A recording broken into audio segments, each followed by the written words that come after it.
when desperate cowboy Jacob Hayes spent his last silver dollar on a cursed ranch in 1867 Nevada. He thought he'd bought nothing but broken dreams and rotting timber. But beneath the floorboards of his ramshackle cabin lay veins of pure gold, worth more than 300, a fortune that would attract deadly enemies willing to kill for what he'd found. Could a man who'd lost everything defend the greatest treasure of his life? Jacob Hayes pressed his face against the dirty window of the land office, watching dust devils dance across the main street of Virginia City. The summer heat of 1867 made everything shimmer like a bad dream. His stomach growled loud enough to wake the dead. 3 days without a real meal would do that to a man. "You sure about this, mister?" The land clerk wiped sweat from his forehead with a dirty rag. "That Murphy place ain't exactly what you'd call prime property." Jacob's fingers found the single silver dollar in his torn pocket. $1. That's all the money he had left in the whole world. After his cattle ranch failed and his horses got stolen, this worn coin was his last hope. The Murphy Ranch sat 15 miles north of town, and nobody wanted it. That made it perfect for a broke cowboy with nowhere else to go. "Tell me about it," Jacob said, trying to sound like he had choices. The clerk opened a thick book and ran his finger down a list of properties. "Well, old Murphy claimed the land back in '59, built himself a cabin, dug a well, started raising cattle. Then strange things began happening." He leaned closer and lowered his voice. "Horses wouldn't stay in the corral. They'd break out every night, no matter how strong the fence. Cattle kept wandering off into the desert, never to be seen again." Jacob nodded like this made perfect sense. Truth was, he'd take a haunted ranch over sleeping under the stars for another night. What else? The well ran dry 3 summers straight. Murphy had to haul water from town just to keep himself alive. Then there were the sounds at night. The clerk shook his head. Murphy swore he heard voices coming from under his house. Of course, Murphy also liked his whiskey, so folks figured he was hearing things. Through the window, Jacob watched a fancy black carriage roll down the street. Rich folks heading to the hotel. Probably. He wondered what it felt like to have enough money to sleep in a real bed and eat 3 meals a day. Soon, he told himself. Soon, things would change. "How'd Murphy die?" Jacob asked. "Found him in his cabin last month. Doc said his heart just gave out. Murphy's wife couldn't get out of there fast enough. She's asking $1 just to be rid of the place." The clerk studied Jacob's worn clothes and patched boots. "You got that dollar, son?" Jacob pulled out the silver coin and set it on the wooden counter. The metal made a small ringing sound that seemed to echo in the quiet office. "I got it." The clerk picked up the coin and examined it closely. Then he opened a drawer and pulled out a sheet of paper covered in fancy writing. "This here's the deed to the Rocking M Ranch. Sign your name at the bottom, and it's yours." Jacob took the pen and wrote his name in careful letters. His hand shook just a little. This was it. His last chance to make something of himself. If the Murphy place didn't work out, he'd have to leave Nevada territory and try somewhere else. But where could a man go when he had nothing left to lose? "Congratulations, Mr. Hayes," the clerk said, handing over the deed. "You now own 160 acres of the finest cursed land in Nevada." Jacob folded the paper and put it in his shirt pocket, right next to his heart. Much obliged. Outside, the afternoon sun felt like a hammer on his head. Jacob walked to where his horse Celia waited, tied to a hitching post. She was a good mare, the last thing of value he owned. Her brown coat had lost its shine from too little grain and too much hard travel. But her eyes were still bright and intelligent. "Well, girl," he said, patting her neck, "looks like we got ourselves a home." Celia nickered softly, as if she understood. Jacob climbed into his saddle and pointed her north, toward the mountains. The Murphy Ranch waited somewhere out there in the desert, along with whatever secrets it might hold. As they rode through town, Jacob noticed people watching him. Word traveled fast in a small place like Virginia City. By tomorrow, everyone would know that crazy Jacob Hayes had bought the cursed Murphy place for $1. Some would laugh, Others would shake their heads and say he'd lost his mind. Let them talk, Jacob thought. A man with nothing had nothing left to lose. The road north wound through sagebrush and Joshua trees, past abandoned mine shafts and sun-bleached cattle bones. Other ranchers had tried to make it out here. Most had failed. The desert was hard on dreamers, and harder on fools. Jacob hoped he was neither. 3 hours later, he saw smoke rising from a distant chimney. As they got closer, Jacob could make out a small cabin sitting in a valley between two rocky hills. A broken fence surrounded a patch of dried grass where cattle might have grazed. This had to be the place. The Rocking M Ranch looked exactly like what $1 should buy. The cabin leaned slightly to one side, its roof covered with patches. The front porch sagged in the middle, and several window panes were cracked or missing entirely. But it had 4 walls and a roof, which was more than Jacob had owned yesterday. He climbed down from Celia and approached the front door. The key turned easily, and the door swung open with a loud creak. Inside, the cabin was dark and smelled of old tobacco and loneliness. Dust covered everything like a gray blanket. Jacob stepped inside and looked around. The main room held a stone fireplace, a rough wooden table, and 2 chairs. Sunlight streamed through the dirty windows, showing him his new kingdom. It wasn't much, but it was his. The next morning, Jacob woke on the cabin floor, feeling like he'd been trampled by a herd of buffalo. His back ached from sleeping on hard wood, and his stomach reminded him that he hadn't eaten since yesterday. But for the first time in months, he'd slept under his own roof. That had to count for something. Sunlight poured through the cracked windows, painting golden squares on the dusty floor. Jacob stood up and stretched, his joints popping like firecrackers. Time to explore his new property and figure out how to make a living from this pile of broken dreams. Outside, Celia grazed on the sparse grass near what used to be a corral. The fence posts stood at crazy angles, connected by rusty wire that wouldn't hold a determined chicken, much less a horse or cow. Jacob made a mental list of repairs needed: fix the fence, patch the roof, dig out the well, and somehow find money for food and supplies. He walked around the cabin, examining every board and beam. The structure was solid, despite its shabby appearance. Murphy might have been unlucky, but he'd built his home to last. The walls were thick logs, chinked with clay and moss. The foundation looked strong, made from local stone fitted together without mortar. Behind the cabin, Jacob found Murphy's workshop. Tools hung on pegs along the walls, hammers, saws, chisels, and other implements of a working man. Most were rusty, but still usable. In the corner sat a wooden box filled with nails, screws, and metal fittings. Murphy had left behind everything a man would need to fix up the place. Jacob picked up a hammer and tested its weight. Good balance, solid head. He'd always been handy with tools, learned from his father back in Missouri before the older man died of fever. Maybe he could make this work after all. A sound from inside the cabin made him freeze. It was a low, rhythmic creaking, like someone walking across old floorboards.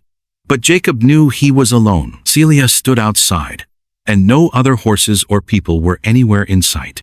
He crept back to the cabin's rear entrance and peered through the open door. The main room looked exactly as he'd left it, empty except for dust and shadows. But the creaking sound continued, coming from somewhere beneath his feet. Jacob knelt and pressed his ear to the floor. The wooden planks felt warm against his skin, warmer than they should be on a cool morning. And that creaking sound wasn't random. It had a pattern, like a heartbeat, or the rhythm of someone working. He examined the floorboards more carefully, running his hands along the gaps between planks. Near the back wall, one board felt different from the others. It was slightly loose, moving just a tiny bit when he pressed down on it. Using his fingernails, Jacob pried at the loose board until it came up. Cool air rushed out of the opening, carrying a strange metallic smell that reminded him of copper pennies. Below the floorboard, he could see the top of a wooden ladder disappearing into darkness. Jacob's heart began beating faster. Murphy had dug some kind of cellar or underground room, Maybe that's where the old rancher stored supplies during the harsh winters. Or maybe he'd been hiding something valuable down there. The smart thing would be to find a lantern before exploring underground. But curiosity burned in Jacob's chest like a fever. He'd spent too many years wondering what might be around the next corner. Here was a mystery right under his own floor, and he couldn't wait another minute to solve it. Jacob swung his legs over the edge of the opening and felt for the ladder with his boots. The wooden rungs seemed solid enough to hold his weight. Step by step, he descended into the cool darkness below his cabin. 12 feet down, his boots touched solid ground. The air smelled of earth and minerals, like the inside of a cave. Jacob fumbled in his pocket for matches and struck one against the rough stone wall. The tiny flame revealed a natural cavern that stretched beyond the circle of light. The walls were solid rock, carved by underground water over thousands of years. Tool marks scored the stone in several places, showing where Murphy had widened passages or chipped away at interesting formations. Jacob's match burned down to his fingers, and he quickly lit another. In the flickering light, something on the cavern wall caught his attention. Yellow streaks ran through the dark rock, like frozen lightning. He stepped closer and held the match up to examine the strange markings. His breath caught in his throat. Those weren't just yellow streaks. They were veins of pure gold, running through the rock like bright ribbons. Jacob had seen enough gold in his travels to recognize the real thing. This wasn't fool's gold or some other worthless mineral. This was the genuine article, more gold than he'd ever imagined possible. With trembling fingers, Jacob touched one of the veins. A small chunk of quartz studded with gold nuggets crumbled into his palm. The metal felt heavy and warm, even in the cool air of the cavern. Murphy had known. The old rancher had discovered this treasure and spent years trying to dig it out. That explained the sounds at night, the mysterious behavior that folks in town had blamed on whiskey and loneliness. Murphy had been sitting on a fortune and couldn't tell anyone about it. Jacob's mind raced as he tried to calculate what he was seeing. If these veins ran as deep as they appeared, if they continued beyond this small cavern, he might be looking at thousands of dollars worth of gold, maybe tens of thousands. His second match burned out, plunging him back into darkness. Jacob fumbled for another, his hands shaking with excitement and disbelief. Yesterday, he'd been a broke cowboy with nothing but a silver dollar. Now he might be one of the richest men in Nevada territory. But as he struck the third match, a new sound reached his ears. Hoofbeats on the ground above, approaching fast across the desert. Someone was coming to the Rocking M Ranch, and Jacob was trapped 12 feet underground, with the greatest secret of his life burning in his trembling hands. The hoofbeats stopped directly above the cabin. Jacob heard voices, muffled by earth and wooden floor, but definitely more than one person. Visitors, and they didn't sound friendly. What would happen if they found him down here? What would they do if they discovered what he'd found? Jacob's hands shook as he struck the match against the rough stone wall. The flame danced in the underground darkness, throwing wild shadows across what looked like a natural cave beneath his new home. He'd found the loose floorboard by accident when his boot went right through the rotting wood, and now he stood 12 feet below his kitchen, staring at something that made his heart pound. Golden streaks ran through the rock walls like lightning frozen in stone. Jacob had seen enough fool's gold in his lifetime to know the difference, and this wasn't fool's gold. This was the real thing, pure, beautiful, and more valuable than anything he'd ever imagined owning. He reached out with one trembling finger and touched the yellow metal. A chunk of rock crumbled away in his hand, heavy with gold that gleamed even in the weak light of his match. His breath came in short gasps as he realized what he was looking at. This wasn't just a small vein. It stretched deeper into the earth than his matchlight could reach. "Sweet Jesus," he whispered to the empty cavern. His voice echoed back at him, as if the earth itself was repeating his amazement. Jacob climbed the wooden ladder back to his kitchen, his mind spinning like a dust devil. He sat down hard on Murphy's old chair and tried to think clearly. Murphy had lived here for 8 years, poor as a church mouse. The man had died broke, never knowing he'd been sitting on enough gold to buy half of Nevada territory. But Jacob knew, and that knowledge felt heavier than the gold itself. He pulled the chunk of gold-veined rock from his pocket and studied it in the morning sunlight streaming through his cracked window. Even a small piece like this could buy him food for months. And there was so much more down there. A sound outside made him freeze, hoofbeats approaching fast across the desert. Jacob quickly stuffed the gold back in his pocket and grabbed his rifle from beside the door. Through the dirty window, he watched a man in a black suit ride up to his fence. The stranger's horse was well-fed and groomed, the kind that cost serious money. Everything about the man screamed wealth and power. The rider dismounted and walked toward the house with the confidence of someone used to getting his way. He was tall and clean-shaven, with cold blue eyes that seemed to see everything. His black suit was perfectly pressed despite the desert heat, and his boots shined like mirror. "Morning!" the man called out, tipping his expensive hat. "You must be Jacob Hayes. I'm Harrison Blackwell from the Nevada Mining Consortium." Jacob stepped onto his porch, keeping the rifle visible but not pointed at his visitor. "That's right. What can I do for you, Mr. Blackwell?" Blackwell's smile was as cold as winter wind. "I hear you just bought the Murphy place. Interesting property, this one. We've been keeping an eye on it for quite some time." "Oh?" Jacob tried to keep his voice steady. "Why's that? Rock formations?" Blackwell said, his eyes scanning the property like he was looking for something specific. "This whole area has interesting geology, the kind that might hide valuable minerals." Jacob's hand moved instinctively to the gold in his pocket. "Well, all I see is rocks and dirt. Nothing special about this place, except it was cheap." Blackwell chuckled, but there was no warmth in the sound. "Cheap, yes. Murphy was asking a fair price for worthless land, but you know what they say. Sometimes what looks worthless on the surface hides treasures underneath." The words hit Jacob like a punch to the gut. Did Blackwell know about the gold? Was this just a coincidence, or had someone been watching the property? "I wouldn't know about that," Jacob said carefully. "I'm just looking for a place to raise some cattle." Of course. Blackwell nodded, but his eyes never stopped moving, studying every inch of Jacob's face. "Still, a man in your position might consider a quick profit. I could offer you $50 for this property right now. That's 50 times what you paid." Jacob's mind raced. $50 was more money than he'd seen in years. But if Blackwell was willing to pay 50 times the purchase price without even looking around, how much did the man think the property was really worth? "Not interested," Jacob said, surprised by how steady his voice sounded. Blackwell's friendly mask slipped for just a moment, revealing something dangerous underneath. "That's unfortunate, Mr. Hayes. This territory can be a lonely place for a man on his own. Accidents happen. Sometimes people just disappear." "Are you threatening me?" Jacob's grip tightened on his rifle. "Threatening?"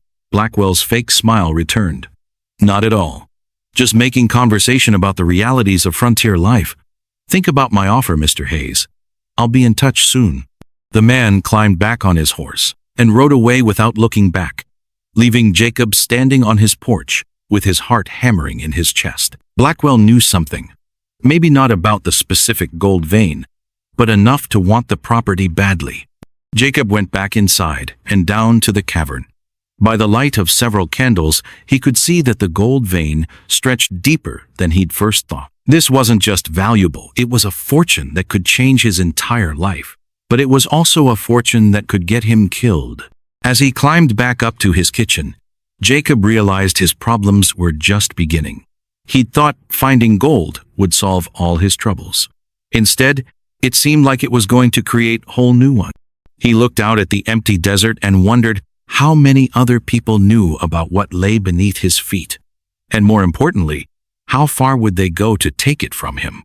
The sun was climbing higher now, and the heat was starting to build. Jacob made himself some coffee and tried to plan his next move. He needed to learn more about this gold vein. How much was really there? What it was worth? and how to keep it safe from people like Harrison Blackwell. But first, he needed to figure out who he could trust in a territory where gold made friends into enemies and turned neighbors into claim jumpers. 3 days after Blackwell's visit, Jacob rode into Virginia City with his saddlebags heavy with worry and a small pouch of gold samples hidden beneath his spare shirt. The morning sun painted the dusty street in shades of gold that reminded him uncomfortably of his secret. Every person he passed seemed to be watching him, and every shadow looked like it might hide one of Blackwell's men. Virginia City bustled with the kind of energy that came from people chasing dreams and sometimes catching them. Miners, merchants, gamblers, and ladies of questionable reputation filled the wooden sidewalk. The sound of hammers and saws echoed from new construction, while piano music drifted from saloons that never seemed to close. Jacob found the assayer's office wedged between Murphy's Saloon and Chen's General Store. The sign in the window was painted in both English and Chinese characters, which surprised him. Most businesses in Nevada Territory didn't bother catering to the Chinese miners who worked the smaller claims outside town. A bell chimed as Jacob pushed through the door. The office was small but organized, with scales and testing equipment arranged neatly on wooden tables.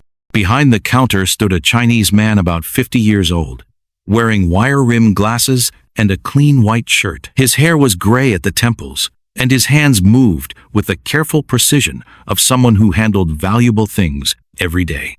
"Good morning," the man said in clear English. "I am Samuel Chen. How may I help you?" Jacob had expected broken English and a subservient attitude. That's how most Chinese immigrants acted around white men in Nevada Territory. Instead, Sam Chen looked him straight in the eye, with quiet dignity that commanded respect. "I've got some rock samples I'd like tested," Jacob said, pulling the small pouch from his saddlebags. Sam opened the pouch and examined the contents with a jeweler's magnifying glass. His expression didn't change, but Jacob caught a slight widening of his eyes. After several minutes of careful examination, Sam set down his tools and looked directly at Jacob. "This is very pure gold," Sam said quietly. 92%, maybe higher. "Where did you find this?" Jacob hesitated. Something about Sam Chen inspired trust, but Jacob had learned to be careful with valuable secrets. "On my property." Sam glanced toward the front window, then moved closer to Jacob. "This much gold will bring trouble. Men like Harrison Blackwell do not ask politely twice." "You know Blackwell?" Jacob asked, surprised. "Everyone knows Blackwell." Sam's voice carried years of hard-earned wisdom. "The Nevada Mining Consortium takes what it wants. They drove my brother-in-law off his claim last year, called it legal complications, but it was theft with paperwork." Jacob studied the older man's face and saw something he recognized. The look of someone who'd survived by being smart and careful. "Why are you telling me this?" "Because trust is rarer than gold," Sam replied, "and sometimes more valuable.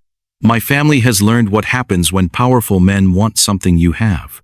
The bell above the door chimed again, and Jacob's blood ran cold as Harrison Blackwell walked in, followed by a tall man wearing a marshal's badge. The newcomer had gray eyes and a face that looked like it had never smiled. "Good morning, gentlemen," Blackwell said with fake cheerfulness. "Mr. Hayes, what a pleasant surprise. Getting some rocks tested?" "Just some samples I picked up," Jacob replied, trying to keep his voice steady. The marshal stepped forward, his hand resting casually on his gun belt. "I'm Marshal Wade Garrison, Mr. Hayes. Mr. Blackwell tells me you might have found something valuable on your property. You know, there are strict laws about claim jumping in this territory." "Good thing I own the land legal and proper," Jacob said. "Got the deed right from Murphy's widow. Documents can be forged," Garrison said, his gray eyes studying Jacob like a hawk watching a mouse. "Might be we need to investigate the legitimacy of your purchase." Sam Chen cleared his throat softly. "Gentlemen, this is private business between me and my customer. Unless you have ore to test, perhaps you could conduct your conversation elsewhere." Blackwell's friendly mask slipped again as he looked between Jacob and Sam. "Of course. We wouldn't want to interrupt commerce. Mr. Hayes, Do think about our previous conversation. These mountain territories can be dangerous for men who bite off more than they can chew. After they left, Sam turned to Jacob with grave concern in his dark eyes. You are in serious trouble, my friend. Blackwell has the money to make problems for you, and Garrison will do whatever Blackwell pays him to do. What do you suggest? Jacob asked. You need allies, people you can trust when the trouble comes. Sam paused, weighing his words carefully. There are good men in this territory who understand what it means to fight for what's yours. Chinese miners? Chinese, Mexican, even some white men who believe in fairness over profit. Sam pulled out a piece of paper and began writing names. These are men who have been pushed around by Blackwell's consortium. They might be willing to help someone and willing to stand up to him. Jacob looked at the list of names, many of them Chinese, that he couldn't even pronounce. Why would they help me? They don't even know me. They will help because you are fighting the same fight they have been fighting, Sam explained. Blackwell takes what he wants and calls it legal. Someone needs to stand up to him eventually. And you think I'm that someone? Sam smiled for the first time since Jacob had entered the store. I think you are a man who spent his last dollar on land nobody else wanted. That tells me you are either very foolish or very brave. Given what you have found, I hope it is the latter. Jacob folded the paper and put it in his pocket next to the gold samples. If I'm going to trust you with my life, I think you should know exactly what we're dealing with. He described the gold vein beneath his cabin, watching Sam's eyes widen with each detail. When he finished, Sam sat back in his chair and whistled softly. Several $100,000, maybe more, Sam said finally. Now I understand why Blackwell is moving so quickly. The question is, what do I do about it? Sam stood up and walked to his window, looking out at the busy street. You prepare for war, Mr. Hayes, because that is what this will become. Blackwell will not give up easily, and Marshal Garrison will find legal reasons to take your land if you are not careful. Jacob joined him at the window, watching the daily business of Virginia City continue around them. Somewhere out there, Blackwell was probably planning his next move. The gold beneath Jacob's cabin had seemed like a blessing just days ago. Now it felt more like a curse that would test everything he thought he knew about surviving in the Nevada territory. When do we start? Jacob asked. We start now, Sam replied, reaching for his hat. There is someone you need to meet. Lightning cracked across the dark sky like a whip made of fire, and Jacob knew his peaceful days were over forever. Thunder rolled over the Nevada mountains as Jacob sat cleaning his rifle on the cabin porch. 3 days had passed since his visit to town, but something felt wrong. The air was thick and heavy, like the world was holding its breath before a big fight. Even his horse Celia seemed nervous, pawing at the ground and snorting at shadows. Jacob had spent those 3 days thinking hard about what Sam Chen told him. The gold under his house was worth more money than most people saw in 10 lifetimes. But money like that brought danger, and danger was riding toward him right now. He could see dust clouds in the distance. Riders were coming fast across the desert, and they weren't coming to be friendly. Jacob counted at least 6 horses, maybe 7. Too many for a social visit, not enough for an army. Just right for the kind of trouble that came when greedy men wanted something you had. The first drops of rain began to fall as the riders got closer. Jacob could make out their faces now. Harrison Blackwell rode in front, his fancy black suit looking strange in the wild desert. Next to him was a big man with a shiny badge on his chest. The others looked like hired guns, the kind of men who solved problems with bullets instead of words. Celia, girl, Jacob whispered to his horse. Looks like we're about to find out what we're made of. The riders stopped just outside his fence line. Blackwell's smile was cold as a snake's belly, and the man with the badge had eyes like winter ice. These weren't men who came to talk things over like neighbors. These were men who took what they wanted and asked questions later. Evening, Mr. Hayes, Blackwell called out, his voice smooth as butter. Beautiful night for a conversation, don't you think? Jacob stood up slowly, keeping his rifle ready but not pointing it yet. Depends on what kind of conversation you have in mind, Mr. Blackwell. The big man with the badge spoke up. His voice was deep and rough, like rocks grinding together.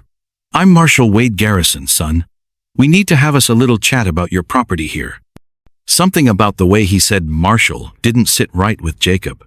Real lawmen usually introduce themselves different, with more respect and less threat. This man wore his badge like a costume, not like someone who really believed in justice. What about my property? Jacob asked, stepping down from the porch. He wanted room to move if this went bad.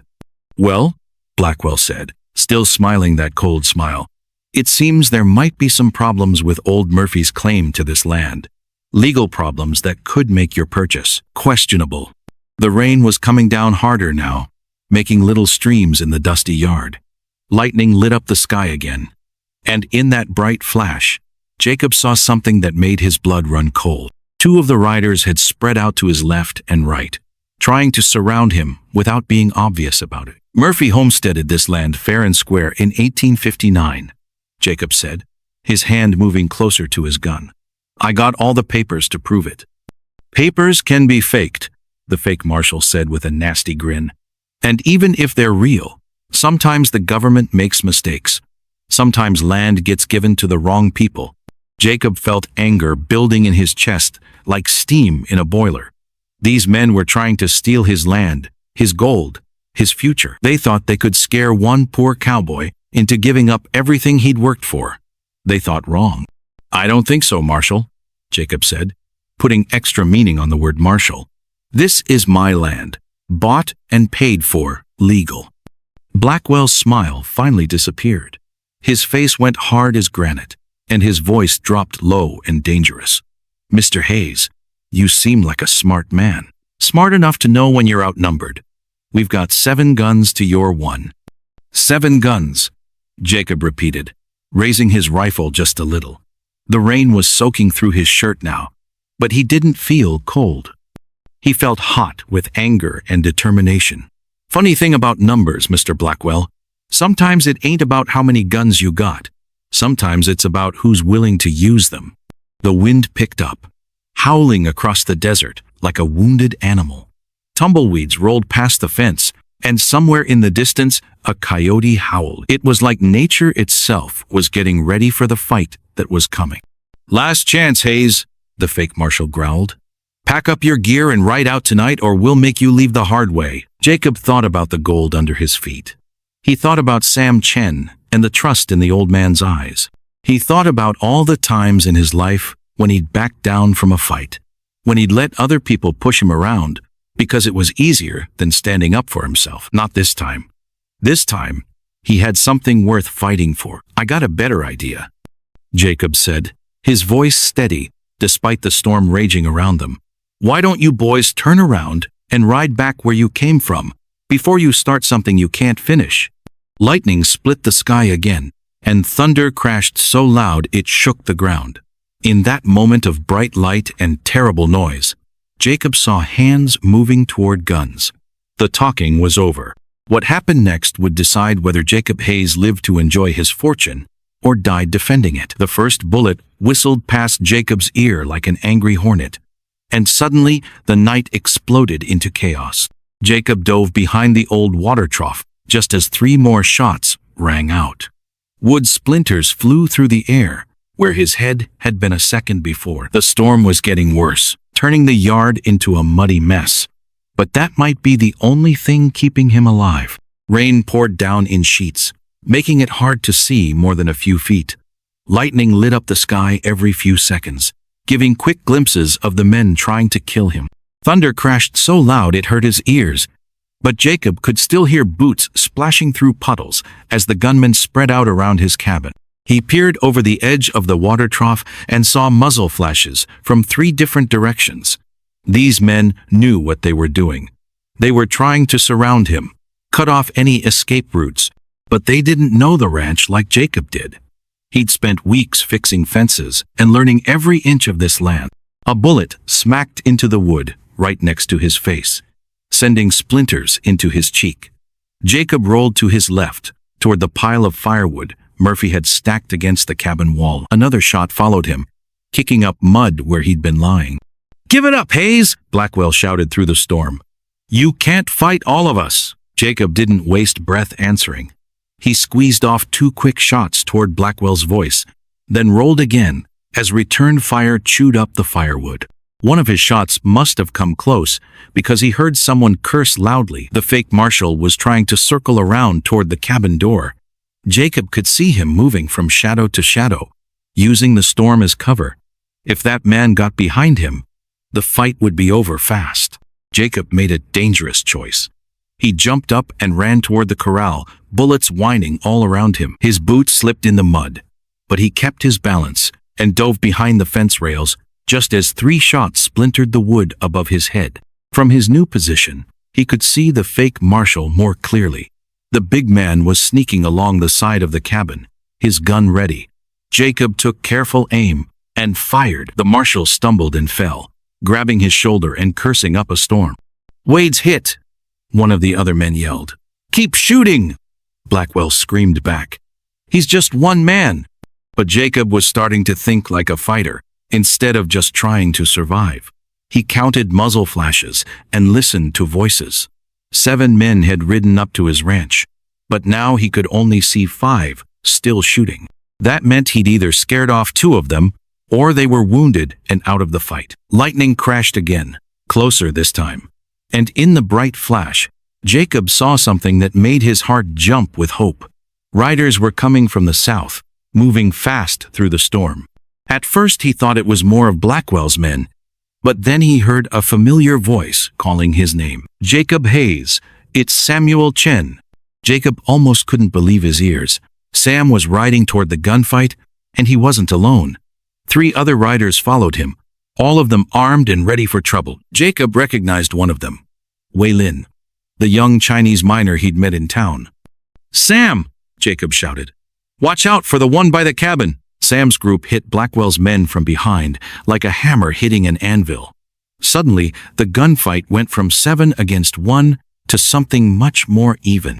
Jacob heard new voices yelling in both English and Chinese, as his unexpected allies joined the battle. One of Blackwell's hired guns tried to run for the horses but found Wei Lin waiting for him with a rifle. The man threw down his weapon and put his hands up, smart enough to know when he was beaten. The fake marshal was still trying to get into the cabin, but now he was bleeding and moving slow. Jacob worked his way around the corral and came up behind him. "Drop it, Marshal," he said, putting his rifle against the man's back. Garrison spun around, his gun coming up, but Jacob was faster. The shot echoed across the desert, and the fake marshal fell backward into the mud. "That's enough!" Blackwell's voice cut through the storm. "Stop shooting! We surrender!" The gunfight was over almost as suddenly as it had started. When the smoke cleared and the ringing in Jacob's ears faded, he could see 3 of Blackwell's men on the ground. 2 were wounded but alive. 1 wasn't moving at all. The others had their hands up, looking wet and defeated in the pouring rain. Sam Chen rode up to the cabin, water streaming from his hat. His face was grim but determined, like a man who'd done something dangerous but necessary. "Thought you might need some help," he said. Jacob looked around at the Chinese miners who had risked their lives for him. These men barely knew him, but they'd ridden through a storm and into a gunfight to stand by his side. "Why?" he asked. "You could have been killed." Wei Lin stepped forward, his young face serious in the lightning flashes. "Mr. Chen told us you are a good man fighting bad ones. Sometimes that is reason enough." As dawn began to break through the storm clouds, Jacob realized something important had just happened. He'd won more than just a gunfight tonight. He'd found something worth more than all the gold under his cabin. But the biggest surprise was still coming, and it would change everything he thought he knew about this whole mess. The morning sun turned the desert sand into tiny diamonds as Jacob crouched behind the old water barrel, blood dripping from his wounded shoulder. 3 of Blackwell's men lay groaning in the mud from last night's storm, but 4 more rode toward his ranch like angry hornets. Marshal Garrison's fake badge caught the early light as he raised his rifle, and Jacob knew This fight would decide everything. "Hayes!" Garrison shouted across the yard. "You killed my men. Now you'll pay." But Jacob heard something else, horses coming fast from the south. His heart sank, thinking more enemies had arrived. Then Samuel Chen's voice cut through the morning air like a bell. "Jacob Hayes, we come to help." Jacob's eyes went wide. Sam rode into the yard leading 3 Chinese miners, all carrying rifles and looking ready for war. The young man beside Sam had fierce eyes and moved like a mountain cat. "I am Wei Lin," the young miner said, jumping from his horse. "Sam Chen tells us you fight honest fight against dishonest men." Jacob stared at them. "Why would you risk your lives for me?" Wei Lin smiled, but his eyes stayed hard as stone. "Because good men are harder to find than gold." Garrison cursed and fired his rifle. The bullet whined past Jacob's ear and smacked into the cabin wall. But now, Jacob wasn't alone anymore. Sam and his friends spread out around the yard, like they'd done this before. "Blackwell!" Jacob called out. "Your fake marshal can't save you now. What did you say?"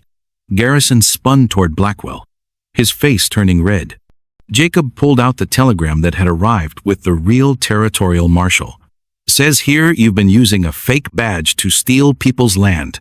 That badge you're wearing, it's got the wrong seal on it." Wei Lin had circled around behind Blackwell's men while they argued. Jacob watched the young miner move silent as smoke through the sagebrush. These men knew how to fight, and they knew how to win. "You're lying!" Garrison yelled, but his voice cracked like thin ice. Sam Chen stepped into the open, his rifle ready. "We are many now, you are few. Surrender and live." That's when everything happened at once. Garrison tried to shoot Sam, but Jacob was faster. His bullet caught the fake marshal in the leg, spinning him around like a broken toy. Blackwell's other men saw Wei Lin behind them and threw down their guns.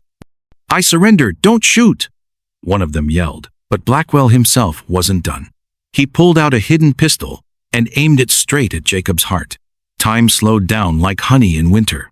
Jacob saw the man's finger tighten on the trigger. Then Wei Lin appeared behind Blackwell like a ghost, and his rifle butt cracked against the mine owner's skull. Blackwell dropped like a sack of grain. The fight was over, but Jacob's hand still shook as he lowered his gun.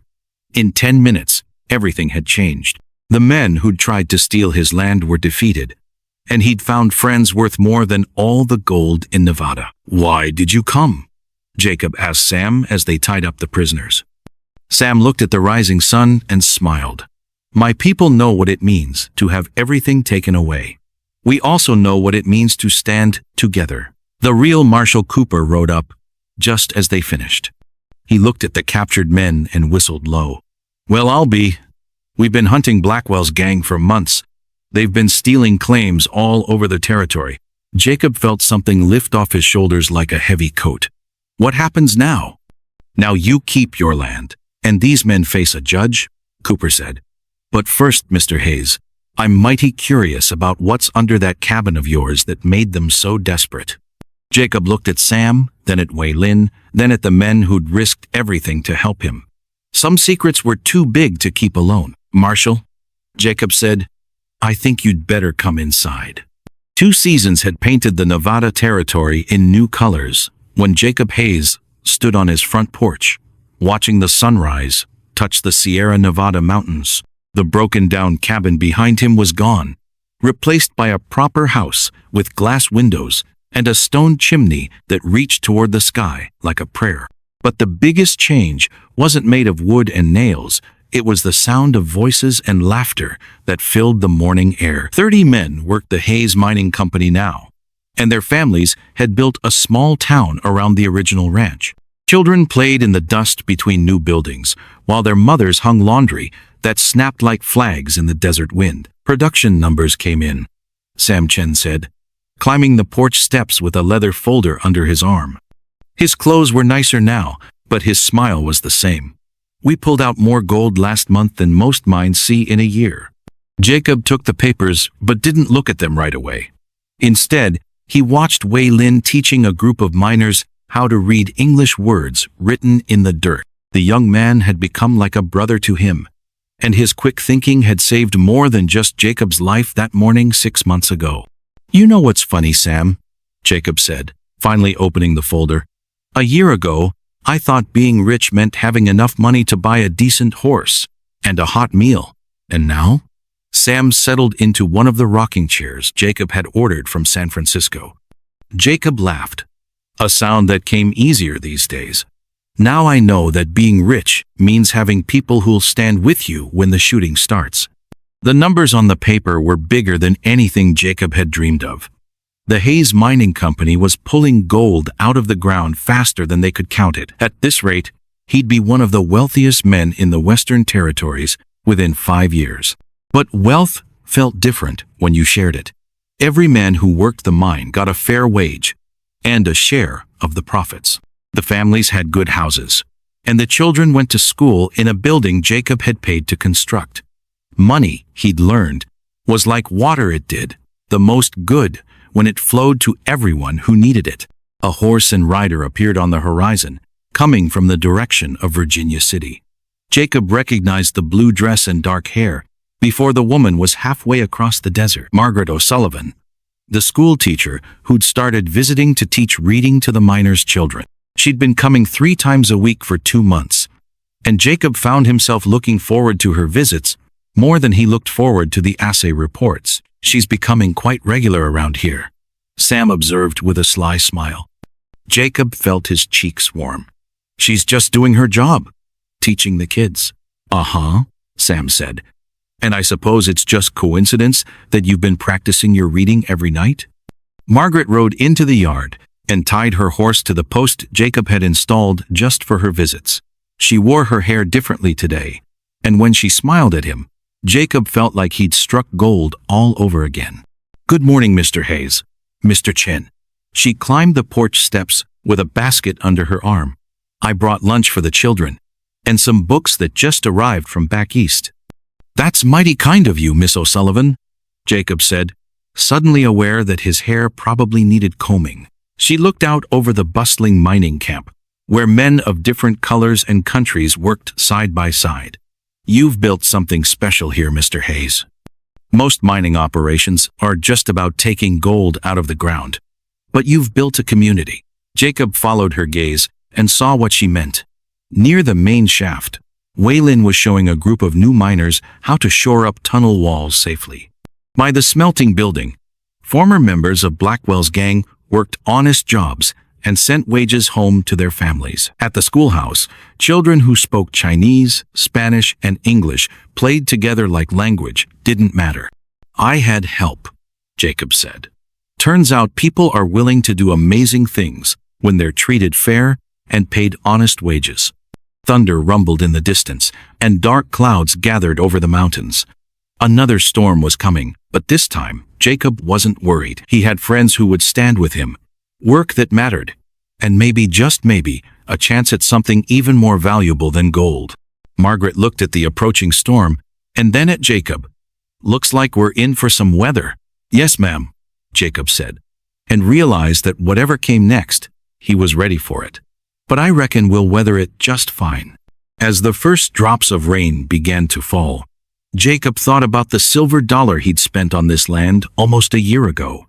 It had been his last coin, his final desperate bet on a future that seemed impossible. Now he understood that sometimes the best investments weren't about money at all. They were about having the courage to plant seeds in hard ground and trust that something good would grow. The storm rolled across the Nevada territory, but inside the Hayes Mining Company, the sound of rain on the roof felt like music.